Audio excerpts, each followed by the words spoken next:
Hi, I'm Joni Patry, and welcome to my YouTube channel, where I'd like to take a moment just to tell you about a few things I'm very excited about. First of all, I have a new app on the App Store. It's called Joni Patry Daily Astrology. This app will calculate your individual birth chart, and from there it will give my predictions based on your chart each and every day of the year. I think you're going to love it, so check it out. Joni Patry Daily Astrology. The next thing that I'm thrilled about is my conference is coming up October 25th through the 27th here in Dallas, Texas. Check it out. The lineup of speakers and information that's going to be delivered there is phenomenal. And I will be giving my 2020 predictions at this conference. Last but not least, remember when you sign up for my free newsletter on my website, galacticcenter.org, you will get transcriptions of the monthly forecast, dates, times, and all the information that's presented in the monthly videos. So with that, let's move on to our video. Thank you. Hi, I'm Joni Patry, and welcome to my YouTube channel. Well, today I'm going to talk about Jeffrey Epstein and his chart. Now, one of the reasons why I hesitate to do this is because we don't have a birth time for him. But I thought there is so much that you can see about what just happened to him based on where his natal moon is. Now, in Vedic astrology, we base things on the moon. The moon is everything. I mean, it's a lunar-based system. It's what sets up the entire cycles of the dashas. So your natal moon is vitally important. That's why I wrote a book on it, Moon, Mind, and Consciousness, recently. But looking at the moon in his chart, what you can do when you don't have a birth time is you can make the moon the ascendant. So doing so, we're going to put his chart up here and you're going to see how potent and powerful it is to look at a chart from the moon. Now remember, we call this Chandra Lagna because simply that means moon ascendant. And you should never analyze or look at a chart actually without looking at it from the moon. To do so, you're going to miss major predictions. Always look from the ascendant, but also look from the moon. So important. So let's put Jeffrey Epstein's chart up and let's talk about what's been happening and what will happen in his life.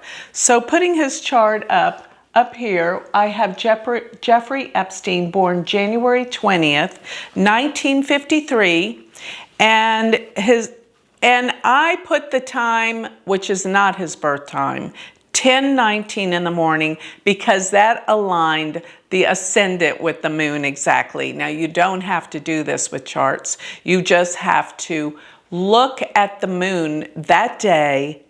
Make sure it stays in the same sign that day, and the moon stays in a sign for 2.5 days. So that day, on January 20th in 1953, the moon was in Pisces, and it stays in Pisces that entire day. So we can pretty much count on the fact that we can make the Chandra Lagna the ascendant Pisces, where the moon is. So talking about him, for those of you that don't know who Jeffrey Epstein is, you haven't paid attention to any of the news, that's for sure.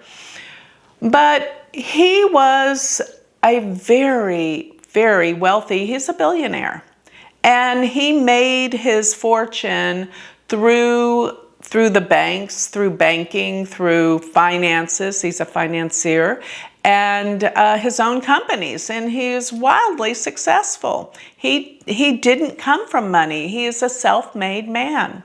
So obviously you're going to see some attributes in this chart that reflect his ability to be successful and make money. But what's come about is all the terrible things that he's done with molesting women and all the sexual things that have occurred where he underage girls, he would bring in all of these underage girls, and for the most part in different countries such as Mexico.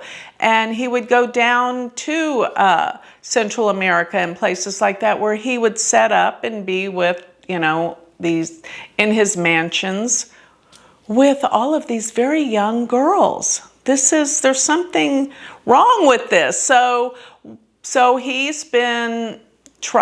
was put in prison over this. And he just committed suicide. So many people, now I know this group that watch this channel love conspiracy theories. And, you know, this one could be true. I'm not sure about it, but this is what could be suspected. A man with that amount of money could pay someone in prison, someone corrupt, a lot of money to fake his death, to kill someone, take that body, use it as you know, his. But we don't know for sure. A lot of you probably do. But there is something very suspicious in this man's chart going on.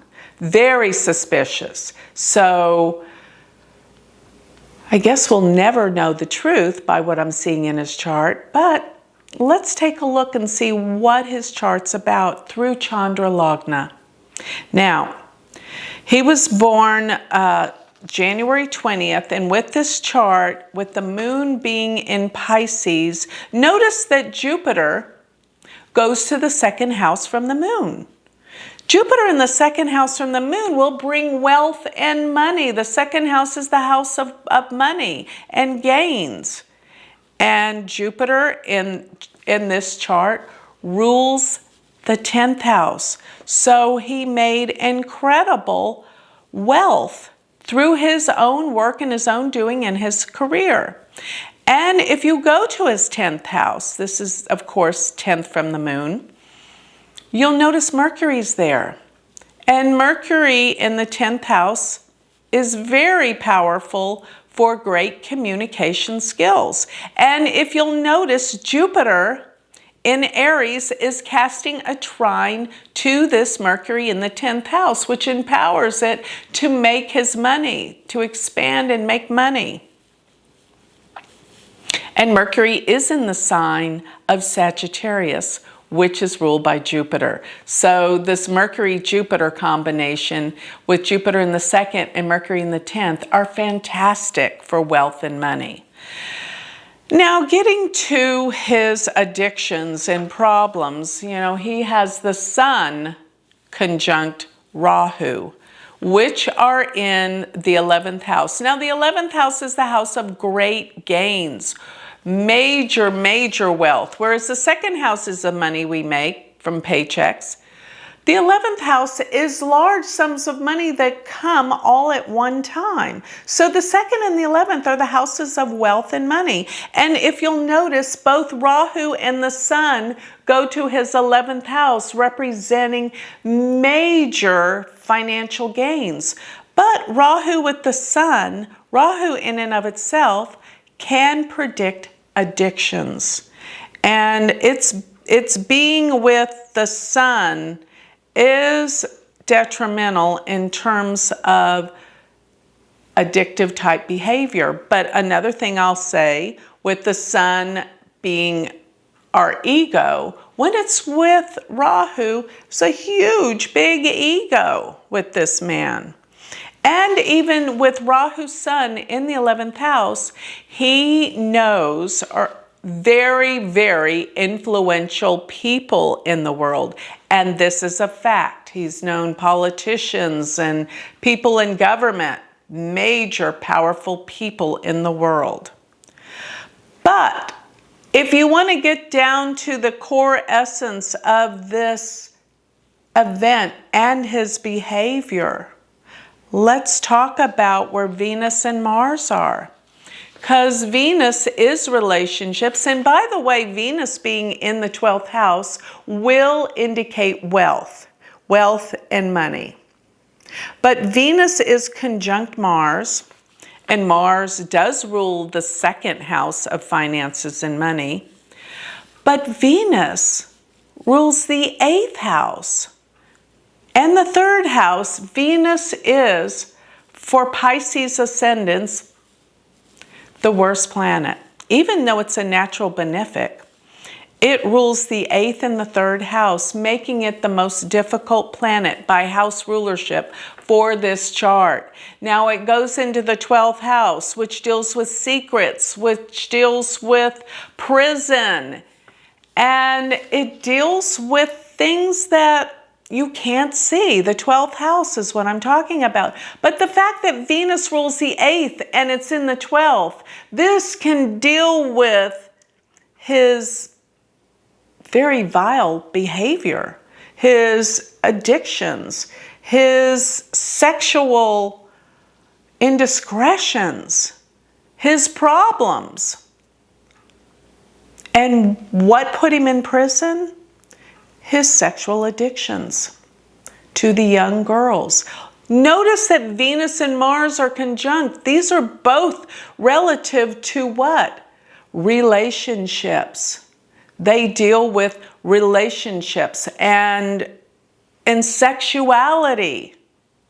Venus and Mars in the 12th house of hidden agendas and secrets. But Venus's rulership of the 8th house of sexuality and obsessional behavior is really the culprit here. And if you will notice, he has Saturn in the 8th house conjunct Neptune. This is very delusional behavior. And Saturn being in the 8th house, well, guess what? Saturn rules the 12th. So we have the ruler of the 12th in the 8th and the ruler of the 8th in the 12th. Therefore, Venus and Saturn are in what we call parivartana. So we have Venus, which rules women, which rules relationships, which rules the 8th house of sexual obsessions. In the 12th house, in a mutual exchange of signs with Saturn in the 8th house.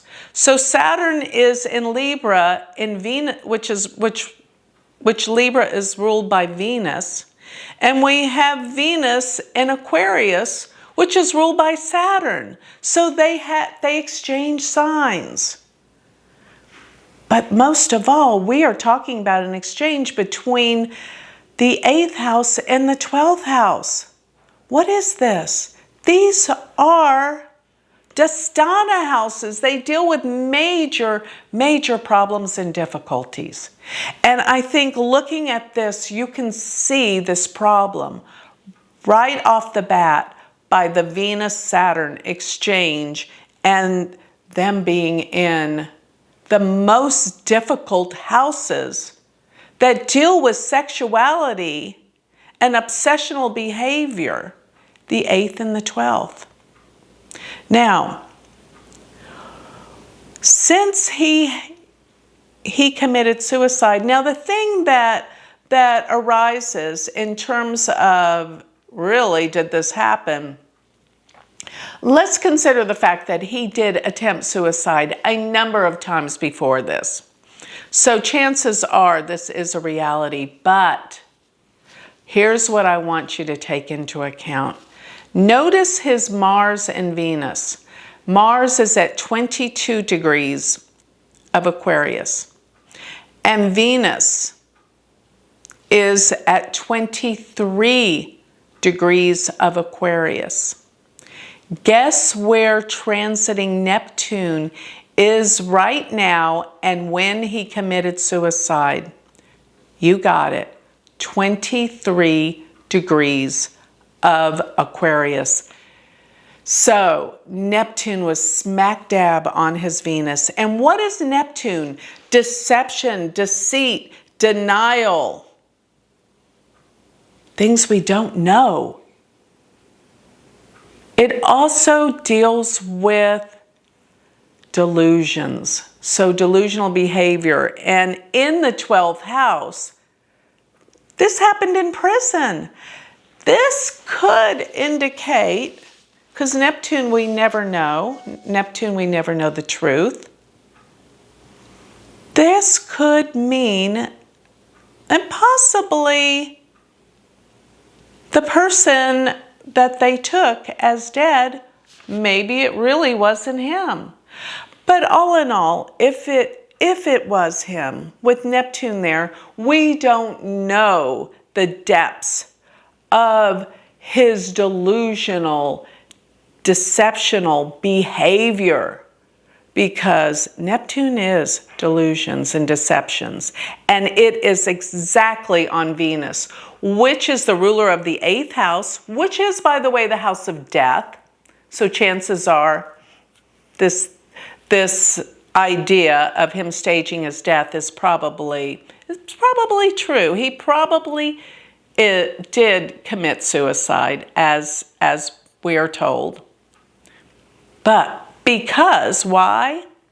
Venus rules the 8th house of death, and Neptune was directly, exactly on his Venus. And I have found Neptune to rule death many times, especially when it is in its exact aspect.